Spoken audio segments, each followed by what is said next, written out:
It's the final part of Battle Brothers Abridged, where in the previous part, after a long time of things going well, things started going badly, mainly because I wasted a bunch of time on the world map not knowing what the objective to a mission was, and then we just got really hammered in a battle, lost a bunch of the crew I spent a lot of the game training up, and now we're kind of back down at the bottom trying to train some new brothers up and doing the lesser missions. So here's a blast from the past. We're fighting some dire wolves again. It's not going to go as bad as it did back at the beginning of this series when this happened, because our armor's better and this spear wall gets us a lot of damage, getting 4 hits in one turn. Although that said, a spear wall does half damage and takes the same amount of stamina as doing a normal hit, so if you really gamed that out, I'm not sure how good spear wall actually is. But it feels right at the very least. It feels like you're getting one up on the enemy.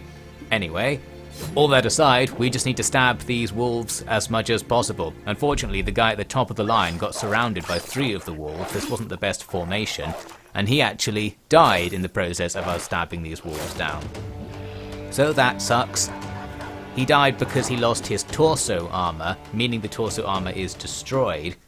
That means we're not going to make any money from this mission. It's another one of these situations, very nostalgic at this stage. We're going to spend all the money we made on this buying back a new brother and a piece of armor to get them back to the same standard. Good stuff. We do gain a bit of renown, but at this stage, gaining renown isn't really going to help us because the issue is just that we've been difficulty scaled out of the game. So we're waiting to lose, as mentioned last time. But I'm going to show you what happened along the way. The next mission actually looked really easy. We just had to hunt down 5 thieves, that's fine. But on the way, just as we caught up to them, a bunch of orcs appeared out of the woods and attacked us at the same time. So now we're fighting the orcs and the thieves in one battle, which doesn't seem ideal. I figured maybe we can get the thieves and the orcs to fight each other. And indeed you can do that. We went and sat in the corner for a bit, and while we couldn't really see what was going on, there were sounds coming from the fog of war, indicating that they were fighting each other, and eventually I saw those 2 guys on the edge of my line of sight fighting. So that's perfect. We're just going to keep edging towards the retreat point, and then once the orcs looked like they were going to come for me, I just retreated from the battle and it's all cancelled. So we're back on the world map. Now there are only 2 thieves left in that party, but we're still going to get the same pay for defeating them. So this is more like it. We've twisted that bad luck into some good luck. Although, we do get some more bad luck. A necromancer joins the thieves party, so now it's 3. Plus, as we kill the thieves, the necromancer can bring them back. So we end up fighting something like 5 thieves in the end, just because the game couldn't let me have this. At least it was still quite easy. We can jump somebody over there to lock the necromancer into a fight after a while to make sure he can't revive the thieves anymore, and they were only weak. We just completely surrounded and pounded them. So after sufficient stabbing, here we are, no casualties, trash loot, but we've completed another mission. Let's go back and get some money. The thing is, those orcs are still there, and I need to go up and right here. That means walking very close to the orcs. We just about get away without fighting them at first. But then once it looked like I was in the clear, I gave the order to just go to the town. I thought they'd go across that swamp, but they actually turned to the left to go around the swamp, allowing the orcs to catch up. I escaped from them in another battle with no losses, got to the road, but then on the road, another orc party just appears. It looks like this world map random encounters thing is getting out of control. We used to be able to just move wherever we liked. Now we're facing life or death battles randomly on the roads. That makes doing anything a lot more difficult. I wanted to retreat from this one, but the enemy started right next to us and in all directions. So actually retreating wasn't really an option unless we sacrifice a fair amount of the party to arrange it. Once they started stunning us and getting us trapped in this little ball here, I thought we might as well try and fight our way out of this one. We're actually going to have some terrain advantage, because all of those impassable trees will stop the enemy using their full numbers. Many of them are just sitting at the back there, while we shield wall up and stab away. We've got these 2 guys at the top left preventing a rear attack. The flag guy's going to help them out. Everyone else just stands in a line and fights the enemy vaguely southwards facing. Our pike guy though at the very bottom is in a terrible position. so he's going to go down in a second. But you can also see a lot of these orcs are just forced to walk around during their turn. They can't really attack us. That's going to spare plenty of damage, no doubt. There goes the pike guy. But a new line just forms just behind him. We're still going to lock off a lot of the enemy from fighting. Until later, we'll still have to fight them, but it's going to be much better than fighting them at once. This guy with the red shield desperately needs to get that shield up because he's about to get pounded by the looks of things. Meanwhile, the pikes do the damage as before. The shields come in very useful, blocking a whole bunch of hits right here. And once those frontline orcs have wasted their turn just hitting our shield, the guys at the back can't move in or anything like that, so all perfect. Nothing happening benefits us immensely because even if we have to waste tons of fatigue and action points using our shields, we're still dropping those hits with the flag and pikes, and elsewhere our spear guys are slowly stabbing their way to victory. Luckily we're only facing orc young, none of the orc warriors, so it's plausible we can actually kill them. They're not that much stronger than us. With a little help from our pikes, we can make good use of this situation because while everyone's kind of stuck in position, the pikes will just be poking away. We'll try and block as much damage as possible and die as little as possible. Here we're going to tactically not attack that fleeing enemy because they'll take some free damage later. Instead we can get a surround bonus on the other enemy nearby. Can't use it right now, but it's the right idea. More enemies are wasting time, unable to attack us. The fleeing enemy kills himself trying to leave, and we've got another fleeing enemy on the right side of the screen as well. So now we're reaching numerical parity, and as mentioned, some of their troops aren't really doing very much to us. Looks like we're about to win this fight up at the top left as we double team this final orc. Meanwhile, in the main fight, a pike thrust is going to set this orc to be fleeing as well. So now two of them are trying to flee. They won't attack us. The enemy's damage potential is dropping rapidly. I actually need to kill one of the fleeing orcs because otherwise there's nothing to do with the flag guy for this turn. So we grab an extra kill. That will allow another orc to take his place, but we have to get them into the fight eventually. Or do we? A couple of the orcs at the back of the queue actually leave. As you can see on the left, they started running towards the edge of the map as if they wanted to go. And then the couple that were left in the fight can just be overwhelmed. So with this, we quickly turn this around, and this ambush turns out to be alright, although we did lose that initial pikeman unfortunately. We even got his pike back in the loot, that's something. So now we can go and hand in that thief mission and get a bit of money. Or can we? We walk about 3 steps and we get ambushed again by something else. This time it's some brigands and they're attacking from all directions again. It's a swampy map, making it hard to move, but I had no intention of fighting these guys. We have plenty of soldiers who are low on armor and will just die if they get involved in fights. So I wanted to try and break out to the top of the screen where their concentration was lightest. Had to knock a guy away there, which we luckily managed to do. But we didn't get away cleanly. We did end up engaged with a couple of their soldiers. That guy on the right is weak enough that I thought let's just focus him down. There's a stronger guy, though, locking mire in melee. We get unlucky with the flag, and really it would take a few hits to bring that enemy down, and by that time the rest of the bandits would catch up, so we don't really want to fight there. I tried to leave with my second action, but failed. I eventually threw out a dog to distract that powerful guy, and then just had everyone sprint towards the top of the screen. The issue we're going to have in this fight is that a few archers are present among the enemy's ranks, and one of them snipes into our lines and instantly kills another of our pike guys. He probably had no health or something on one of his armor pieces, and the shot killed him in one hit. Pretty powerful, inconvenient for us. This general trip to do this mission, which was itself quite easy, has been a disaster. We've had so many separate random battles that are just screwing us over. We do manage to escape here though by sheer luck. We get out of melee with the swordsman there.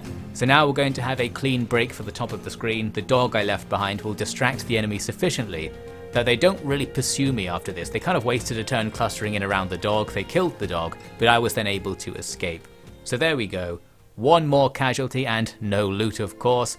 But maybe now we can make it to hand in that quest. You get some iframes after a retreated battle, so we don't have to fight them again as we walk through them. Then saw some allied troops going to take them on just a moment later. Another case where if the fight had happened at a slightly different time, it would have gone way better for us. Anyway, we hand in that quest, make some money, but of course we'll be spending all of that money and more to try and build back after that disastrous quest. I went over to the east now looking for some easy missions, came across more noble contracts which are not much use to us now, they're too hard, and they keep trying to send me to Weissenhaus. Lots of them are to just go fight greenskins at that one location. I'm guessing that's where the greenskins are constantly spawning. Maybe there's something to do with location that determines where they are. They certainly seem to be less on the right hand side of the map, so we're going to stick to that area for now. Not that this means it's that much safer to travel around, because again we get randomly attacked by someone as we go to the next town.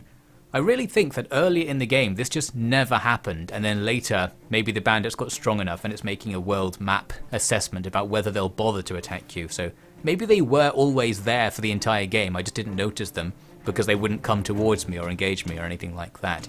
As for this fight, I get the impression you're kind of wanting to fight bandits in order to potentially get their equipment, but to me the risk of loss in these battles is too great.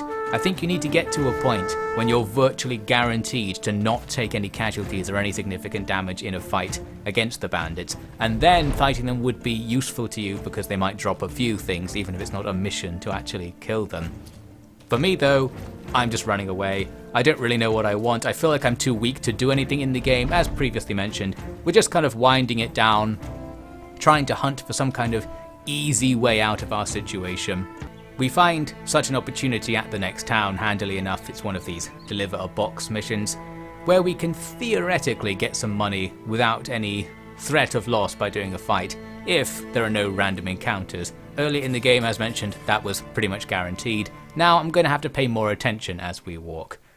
The other issue is that I don't really know what I'm going to do with some money after I've made it.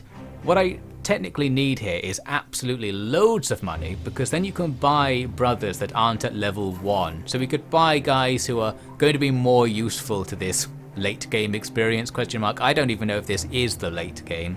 We're somewhere in the game that means you need to not be hiring pure trash as we were in the beginning, and not even buying the first tier of armor. We want to buy the second tier, which is going to cost 1,000 to 2,000 to deck out a single brother.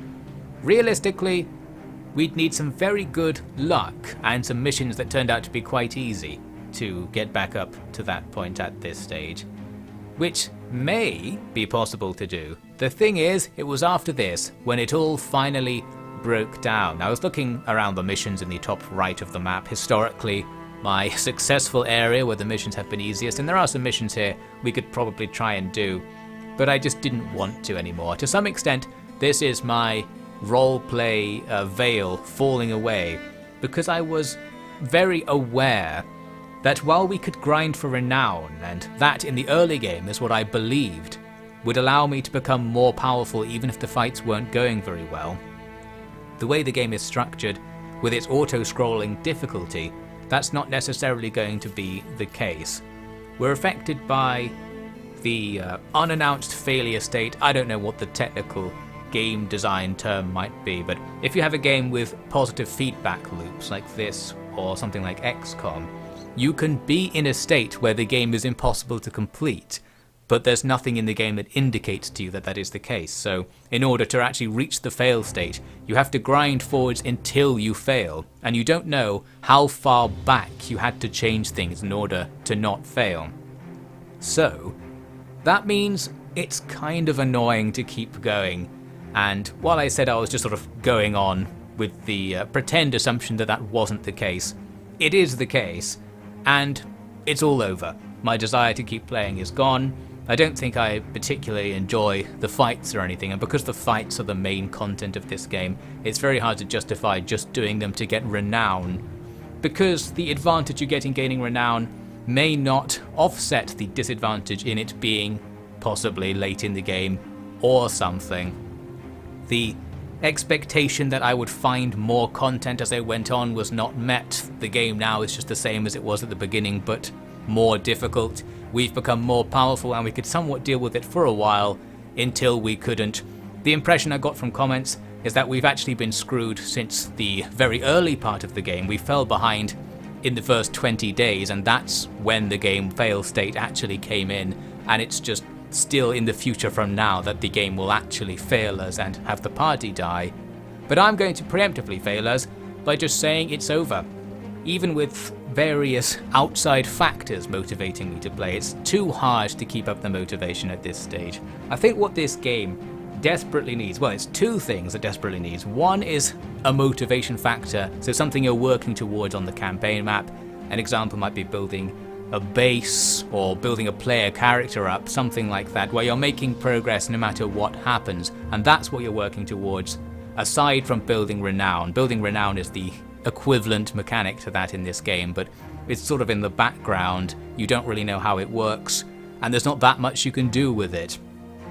But something like that would be really helpful. The other thing it desperately needs, in my opinion, would be to fulfill its title and have some sort of brotherhood mechanic, where one factor of the game is about building up the relationships between your party members and having that change things in battle. So it would give you abilities that other parties can't do because your brotherhood is stronger. You'd have all sorts of special team abilities that would be available to you. It seems like the sort of thing that would be in this game, but maybe it just got lost in the early access cycle or something, because the brotherhood aspect of the game's almost not there. The game does claim to be an RPG, but I would like to see much more RPG stuff in it, and for the brotherhood mechanics to effectively make the game easier by just giving you abilities the enemy don't have, or things you can do in battle, like once per battle if you have enough brotherhood points, or two guys will automatically swap places or something. You know, all kinds of things could be done by building up a relationship within your party, between the party members, and that might make it more immersive as well and make a bit more sense for your party to be very small and to be bound together in battle. Essentially, I'm just telling you what I thought the game was going to be like secretly back at the very beginning, and it's part of the reason why I consider this game to be threadbare, that it doesn't have all these things I just presumed would be there from the theme of the game. Anyway, there is one final review comment I'll make about the game, which is that this game, I don't really know how to explain it. The game negs you, if you know what that means. So it's like the idea of insulting somebody in order to make them want to prove something back to you, and that forces them to interact with you. And that's why it's like a pickup artist tactic. You go and insult someone, and then they might want to prove you wrong and thus interact with you, whereas otherwise they would have ignored you. And I'm going to put it to you that that's my experience with this game, or what the game's perhaps intended experience is. Because there's not a vast amount of appeal or reward or engagement in the moment-to-moment gameplay, but what it does have is it's very hard, and I feel like from what people have been commenting in this series, the thing that's fun about Battle Brothers is doing well. It's beating it despite the fact it's really hard. It's not that there's anything particularly fun to do in the game itself, and I feel like it's a neg. The game comes in, the content it shows you at the beginning is really all it has, but it's very difficult. So some people will feel like they have to overcome it and will then play that content repeatedly for a very long time to get to that stage. But to some extent, that difficulty was used as a trick, and I think that's why the difficulty feels so arbitrary. It's very immersion breaking and random, like why the game is so hard. It doesn't really make sense in its own universe, and I think it's just because people want to keep that cycle of overcoming it going, because they've been trapped, they've been negged, they've got Stockholm Syndrome of some kind. I will throw out any random theory to explain why this game is so popular despite me not liking it, because I am the arbiter of all opinion, or something. I think some more research needs to be done. If somebody wants to get their game design PhD, if such a thing exists, then research that, do a thesis, find out whether any psychological trickery is involved when a game is very difficult and makes you repeat yourself a lot to overcome that. I wonder if Dark Souls would fall into that category, although Dark Souls does have a lot of content, so there's something to get to, I suppose, which this game doesn't really have. And Dark Souls isn't quite as positive feedback loopy as this, in that every time you fail, it doesn't increase the probability you'll fail the next time you try, which is a positive feedback downside. Anyway, looks like I finally gave my review of this game after like 5 years of having the review copy. So there you go, whoever developed this, it was worth sending me it in the end. Although I didn't really like it, I just think it would be really easy to make it good, which is why it's a little bit frustrating. I'll give it a 3 out of 10, would probably be a 7 out of 10 if the beginner difficulty was suitable for beginners like me. I bet it would have had a much more entertaining time. And throw in the mechanics I mentioned earlier. Battle Brothers 2, coming soon, probably produced by me. There is one more thing we need to do in this campaign, and that is retire.